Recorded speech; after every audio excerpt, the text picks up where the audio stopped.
നിങ്ങൾ സൈക്കോളജി മാറ്റിവെക്കണം. അള്ളാഹുവിനെ മനസ്സിലാക്കണമെങ്കിൽ നിങ്ങൾ സൈക്കോളജി മാറ്റിവെക്കൂ. അതൊരു ഭൗതിക തലത്തിലുള്ള അവരുടെ വിചാരധാരകളാണ്. അത് എന്നും മാറിക്കൊണ്ടേയിരിക്കും. ഓരോ കാലഘട്ടത്തിൽ ഈ ശാസ്ത്രം വികസിക്കുന്നതനുസരിച്ച് അവർക്ക് നയങ്ങൾ മാറും, തീരുമാനങ്ങൾ മാറും എന്നൊക്കെ ഒരു വലിയ പ്രൊഫസറെ പോലെ അദ്ദേഹം പറയാറുണ്ടായിരുന്നു.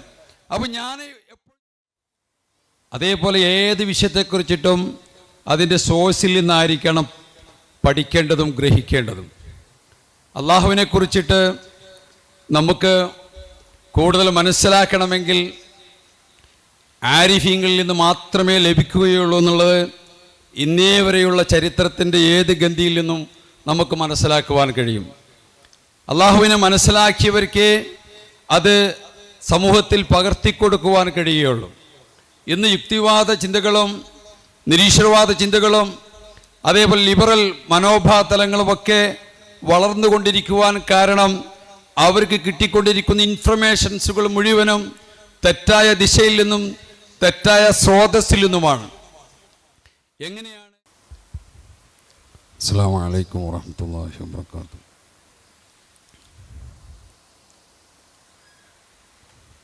അൽഹംദുലില്ലാഹി റബ്ബിൽ ആലമീൻ. അസ്സലാത്തു വസ്സലാമു അലാ റസൂലില്ലാഹി വഅലാ ആലിഹി വഅസ്ഹാബിഹി ബിൽ ഫാസിന ബിറളില്ലാഹി അമ്മാ ബഅദ്. اللهم أطف قلوب العالمين بأسرها وعلي وألبسني قبول مشمحلت.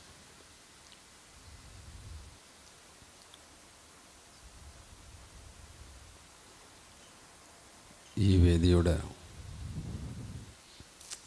അലങ്കാരവും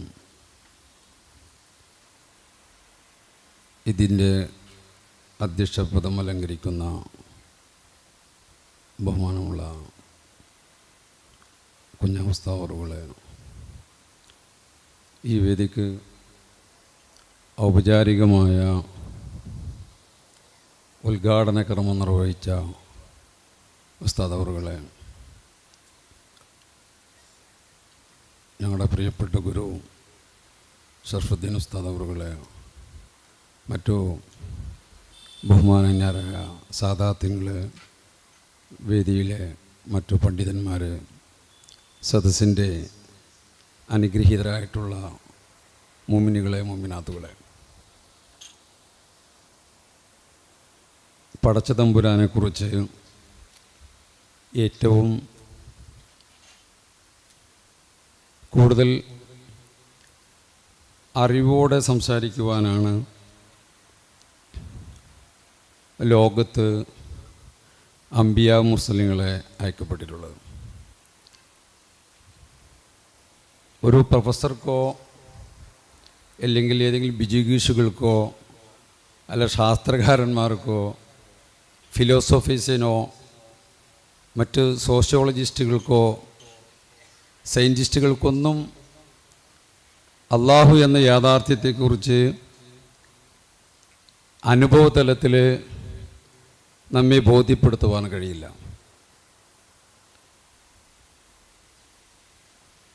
ആ ബോധ്യതലത്തിൽ നിന്നാണ് ഇന്നത്തെ ലോകം മുഴുവനും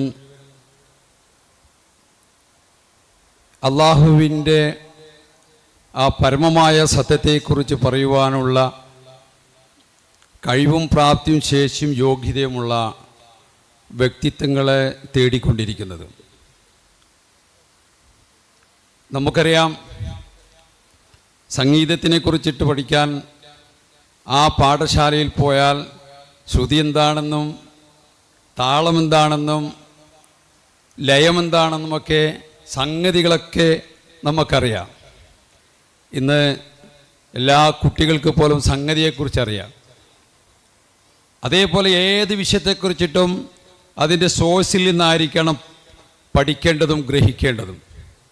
അള്ളാഹുവിനെ കുറിച്ചിട്ട് നമുക്ക് കൂടുതൽ മനസ്സിലാക്കണമെങ്കിൽ ആരിഫീങ്ങളിൽ നിന്ന് മാത്രമേ ലഭിക്കുകയുള്ളൂ എന്നുള്ളത് ഇന്നേ വരെയുള്ള ചരിത്രത്തിൻ്റെ ഏത് ഗന്ധിയിൽ നിന്നും നമുക്ക് മനസ്സിലാക്കുവാൻ കഴിയും.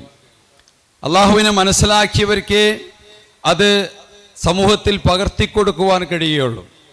ഇന്ന് യുക്തിവാദ ചിന്തകളും നിരീശ്വരവാദ ചിന്തകളും അതേപോലെ ലിബറൽ മനോഭാവതലങ്ങളുമൊക്കെ വളർന്നുകൊണ്ടിരിക്കുവാൻ കാരണം അവർക്ക് കിട്ടിക്കൊണ്ടിരിക്കുന്ന ഇൻഫർമേഷൻസുകൾ മുഴുവനും തെറ്റായ ദിശയിൽ നിന്നും തെറ്റായ സ്രോതസ്സിൽ നിന്നുമാണ്.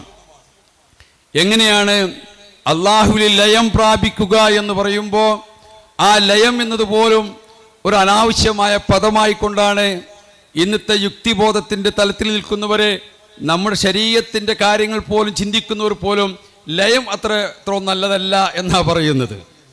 ലയം എന്നത് ഒരു അനാവശ്യ വാക്കിനെ പോലെയാണ് അവരൊക്കെ വിചാരിച്ചു കൊണ്ടിരിക്കുന്നത്, വിശ്വസിച്ചു കൊണ്ടിരിക്കുന്നത്. യഥാർത്ഥത്തിൽ ഫാക്റ്റ് എന്ന് പറയുന്നത് ലയമാണ്.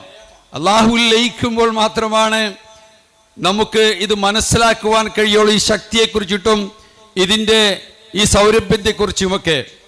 എന്ന് നമ്മളുള്ള ഇന്നേ വരെയുള്ള വായനാ ലോകത്തിൽ നിന്നും നമ്മുടെ വിചിന്തനത്തിൽ നിന്നും വിചാരധാരയിൽ നിന്നുമൊക്കെ നമുക്ക് മനസ്സിലാക്കുവാൻ കഴിയും.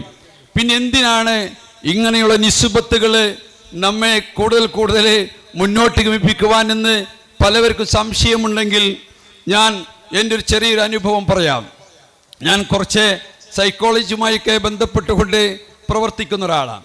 ആ മനസ്സിൻ്റെ പല ഘടനകളെക്കുറിച്ചിട്ടും ബ്രെയിനിൻ്റെ പല ഘടനകളെക്കുറിച്ചൊക്കെ മനസ്സിലാക്കാൻ നമ്മുടെ പരിധിയിൽ നിന്നുകൊണ്ട് ശ്രമിക്കാറുണ്ട്. അപ്പോഴൊക്കെയും ഇതിനെ പിടിച്ചു കെട്ടുവാൻ, മനസ്സിനെ പിടിച്ചു കെട്ടുവാൻ എന്ത് എന്നൊരു സൊല്യൂഷന് വേണ്ടി എപ്പോഴും ഞാൻ ആലോചിക്കാറുണ്ട്. എൻ്റെ പ്രിയപ്പെട്ട സുഹൃത്ത് അലി ഉസ്താദുമായൊക്കെ ഞാൻ പലപ്പോഴായി സംസാരിക്കാറുണ്ട്.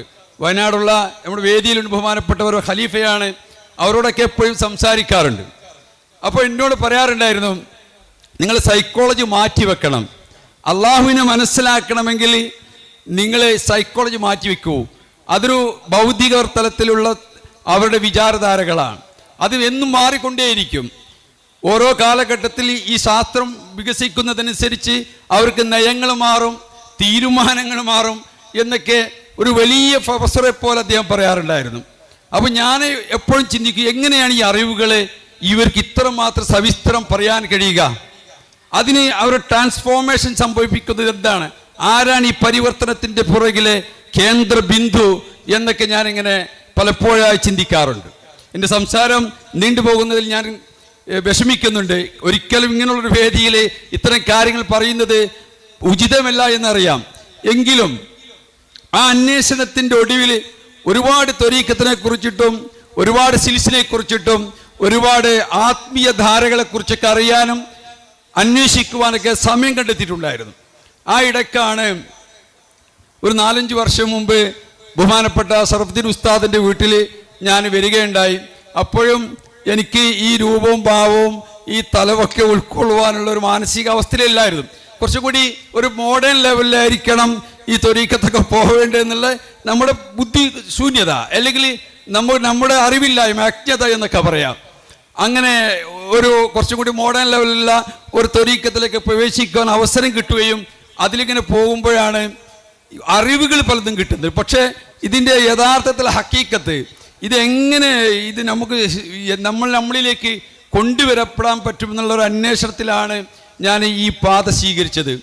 ഈ പാത സ്വീകരിച്ചതിന് ശേഷം ബഹുമാനപ്പെട്ട ഞങ്ങളുടെ ഗുരു സറഫുദ്ദീൻ ഉസ്താദ് പറയുകയുണ്ടായി, നിങ്ങൾക്ക് ഇനി കിട്ടുന്ന എല്ലാ അറിവുകളും എല്ലാ വിജ്ഞാനങ്ങളും അത് നമ്മുടെ ഷെയ്ഖിലൂടെ മാത്രമായിരിക്കും. ഏത് തരം അറിവാവട്ടെ, അത് ഭൗതികമാവട്ടെ അഭൗതികമാവട്ടെ, നിങ്ങൾക്ക് ലഭിക്കുക അതിലൂടെ ആയിരിക്കുമെന്ന് മനസ്സിലാക്കുമ്പോഴാണ് ഇതൊരു വല്ലാത്തൊരു ലോകമാണ്. നമ്മൾ ഇന്ന് ഞാൻ ഇതേവരെയുള്ള എനിക്ക് 49-50 വയസ്സായിട്ടുണ്ട്. ഇതേവരെയുള്ള കാലഘട്ടത്തിൽ ഒട്ടനവധി ഗ്രന്ഥങ്ങളുടെയൊക്കെ ഇങ്ങനെ പരിധി നോക്കിയിട്ടുണ്ട്. അവിടെ ഒന്നും നമുക്ക് രസം കണ്ടെത്താൻ പറ്റുന്നില്ല. പക്ഷേ ഇവരുടെ സദസ്സിൽ പോയിരിക്കുമ്പോൾ നമുക്ക് വല്ലാത്ത അനുഭൂതിയാണ്. എന്താണ് ദിക്റുള്ള, എന്താണ് ദിക്റുള്ളാന്റെ മാസ്മരികത, ആ മിറാക്കിൾ എന്താണ് എന്ന് എന്നേക്കാൾ കൂടുതൽ ഈ സദസ്സിലുള്ള എല്ലാവരുടെ മുഖത്ത് നോക്കുമ്പോൾ എനിക്ക് മനസ്സിലാക്കാൻ കഴിയുന്നുണ്ട്. ഞാൻ അനുഭവിച്ചതിൻ്റെ എത്രയോ 10 മടങ്ങ് ഇവിടെയുള്ള സാധാരണക്കാർ അനുഭവിച്ചിട്ടുണ്ട് എന്ന് എനിക്ക് ബോധ്യപ്പെട്ടിട്ടുണ്ട്. അപ്പോൾ ഈ വേദിയിലിരിക്കുന്നവരുടെ മഹാപണ്ഡിതന്മാർ, മഹാസൂരികളെ, ഇവരൊക്കെ എങ്ങനെയാണ് അനുഭവിച്ചിട്ടുള്ളത് എന്ന് എനിക്ക് മനസ്സിലാക്കുവാൻ, ചെറിയ രീതിയിൽ മനസ്സിലാക്കാൻ കഴിയുന്നുണ്ട്. അതുകൊണ്ട് സഹോദരങ്ങളെ, എൻ്റെ ഈ ശബ്ദം ശ്രവിക്കുന്ന ആരെങ്കിലും ഉണ്ടെങ്കിൽ ഒന്ന് ഇത് പരിചയപ്പെടുക. ഇത് പരിചയപ്പെട്ടതിന് ശേഷം അത് അനുഭവതലത്തിൽ കൊണ്ടുവരിക. ഈ അനുഭവതലത്തിൽ കൊണ്ടുവരുമ്പോൾ മാത്രമാണ് നമുക്കിത് ബോധ്യപ്പെടുകയുള്ളൂ. കുറച്ച് നേരത്തെ ഞാനും അലിസ്താദും കൂടി ഇങ്ങനെ ഷെയർ ചെയ്തപ്പോൾ ഒരു വിഷയത്തിൻ്റെ എക്സ്പീരിയൻസ് ആണ് ലോകത്തെ ഏറ്റവും വലിയ ഗുരു. അനുഭവതലത്തിൽ കൊണ്ടുവരുമ്പോൾ മാത്രമാണ് നമുക്കിത് ശരിക്കും അനുഭവിക്കുവാനും അത് ആസ്വദിക്കുവാനും അതിൻ്റെ അവാച്യമായ അനുഭൂതിയിൽ ലയിക്കുവാനും കഴിയുള്ളൂ.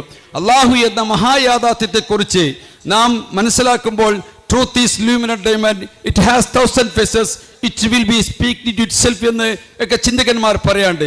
സത്യം ജ്വലിക്കുന്ന വജ്രമാണ്, അതിന് ആയിരക്കണക്കിന് മുഖങ്ങളുണ്ട്, അത് സ്വയം സംസാരിച്ചു കൊണ്ടേയിരിക്കും. ഈ സിൽസക്കെതിരെ ആരെങ്കിലും ഏതെങ്കിലും തരത്തിൽ ഏതെങ്കിലും വിധേനയിൽ ആരെങ്കിലും ഏതെങ്കിലും പ്രലോഭനപരമായോ പ്രതികൂലമായ സാഹചര്യങ്ങൾ ഉണ്ടാക്കുന്നെങ്കിൽ അവരൊക്കെ തകർന്നടിയുക തന്നെ ചെയ്യും. കാരണം അത്രമാത്രം സത്യത്തിൽ ഊതിയിട്ടുള്ള പ്രവർത്തനമാണ് ഈ മഹാസൂരികൾ ഇതുവരെ ചെയ്തിട്ടുള്ളത്. രാജ്യത്തിനും സമൂഹത്തിനും കുടുംബത്തിനും നാട്ടുകാർക്കൊക്കെ സമാധാനത്തിൻ്റെയും ശാന്തിയുടെയും ഒക്കെ നല്ല പ്രവർത്തനങ്ങളുമായിട്ടാണ് ഇവർ കാഴ്ചവെക്കുന്നത്. ഈ ശബ്ദം കേൾക്കുന്ന എല്ലാവരും ഒന്നുകൂടി കൂടുതൽ ഊർജ്ജസ്വലതയോടുകൂടി ഇതിന് കൂടെ സഞ്ചരിക്കണമെന്നും ഇതിൻ്റെ അമലുകൾ എടുത്ത് മുന്നോട്ട് പോകുവാനൊക്കെ ശ്രമിക്കണമെന്നും കൂടി പറഞ്ഞുകൊണ്ട് ഞാൻ എൻ്റെ പ്രസംഗം നിർത്തുന്നു. അസ്സലാമു അലൈക്കും വറഹ്മത്തുള്ളാഹി വബറകാതുഹു. പ്രത്യേകിച്ച് ദുആയിൽ ഉൾപ്പെടുത്തണമെന്നും ആവശ്യപ്പെട്ടു നിർത്തുന്നു.